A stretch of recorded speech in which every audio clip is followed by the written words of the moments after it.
पिलामाने देख अष्टम श्रेणी चित्रांकन ड्राइंग सब्जेक्ट क्वेश्चन पेपर आलोचना करवा। ठीक अच्छे कौन केमी क्वेश्चन आसो देख एठारे लिख निजर नाम लिख तापर रोल नंबर लिख विद्यालय नाम लिख आउ जो दिन एग्जाम देव से डेट लिख। ठीक अच्छे देख कौन केमी क्वेश्चन आसो देख गाईटे पड़िया चरुथिबार दृश्य अंकन कर किंबा बतकटे पानी रे पहरुथिबार चित्र अंकन कर। ठीक अच्छे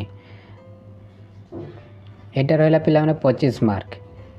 आ गोटे कौन रही देख जेकोसी एक प्राकृतिक दृश्यर चित्र अंकन कर प्राकृतिक दृश्यर चित्र अंकन कर। ठीक अच्छे यहाँ 25 मार्क आउ प्रथम क्वेश्चन 25 मार्क टोटाल रहा 50 मार्क। एटा तुमर यहाँ थिला पिला माने तुमर अष्टम श्रेणी ड्राइंग चित्रांकन क्वेश्चन पेपर। ठीक अच्छे एमती वीडियो देखा आगे चैनल को सब्सक्राइब कर वीडियो टी गोटे लाइक कर। ठीक अच्छे पिला माने।